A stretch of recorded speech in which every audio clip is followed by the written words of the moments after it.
welcome back to Thislovelystitch. On this channel, we create what we love and we explore the creative process. So in today's video, I'll be showing you how to cast on for knitting needles. Now this is just the traditional cast on that you can use for most projects. This is definitely the cast on I would recommend if you are a beginner, but without further ado, let's get started. So the first thing you're going to do is to create a slip knot. Now how you create a slip knot, the way I do it at least, is I put my hand out like this. Whether you're left or right-handed, just pick whatever hand works best for you. I capture the yarn with my thumb, so like this. Then I take the thread or yarn that's connected to the ball, and I go around my 3 main fingers. So I'm leaving the pinky out. So like this, so you can see. And then I'm going to make an X. So see how this is kind of going up? Just go around again like that, and we've created an X. Now, the only thing, now I'm using my pinky like this to hold my hand together to kind of trap the yarn.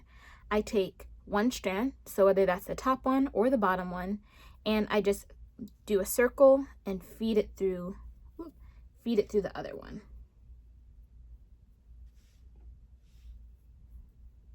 So like that. And as you get better with it, so I'm just tightening it now, as you get better, you can start doing it with less fingers. So I'll show you just one more time, and I transfer that to the needle, but let me show you one more time. You're going to put your hand out like this, put the short end, so the end not connect to your ball of yarn, trap it with your thumb, go around your fingers, put your pinky finger back in, then around again, and then you're just going to take one loop and go through the other. So see, I'm going through this one, and like that. Then you just loosen it, put your needle through, and then you're going to tighten both ends. So you can see the end that's loose and the end that's connected to the ball. Now this one has a long end because I used all my fingers, but as you get better and are able to use less fingers, your end will become much shorter. But as a beginner who needs to learn how to weave in ends and your ends may be a little bit choppy, I always say that having longer ends is not a problem as a beginner. Now to the casting on section. So to cast on additional stitches, so this is one stitch cast on, the way I prefer to do it is I pull out the yarn like this and I loop it over my finger. So you see I'm putting my finger like that, kind of taut, loop it around once, so now you can see it's all the way around my finger. Then I do that again, and I just put it on the top of my hook, or sorry, my needle.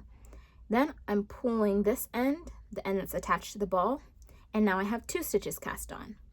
Now while you're doing this step, especially since your tail, which is what we call the end that's not attached to the ball, is kind of long, you want to make sure that you're casting on using the yarn attached to the ball, not this thread, because then it will get wonky and you won't be able to crochet, you won't be able to knit with it, sorry. So one more time, again slowly, putting your finger around once, twice, over the top, and pull. Again, looping it around once, twice, over the top, pull. Loop it once, twice, over the top, and pull. Once, twice, over the top, and pull. And there you go, that's how you cast on. And you just repeat those steps for however many stitches your project is telling you. In this video I did 6, but the process is the same whether you do 6 or 600 stitches. I hope this tutorial was helpful, and if you found this tutorial helpful, please make sure to like, comment, share, and subscribe, and comment down below what you'd like to see in next week's stitch or technique tutorial. On this channel, I post lots of different tutorials and videos for knitting and crochet, so make sure to stay tuned for future tutorials, and I'll see you later. Bye-bye.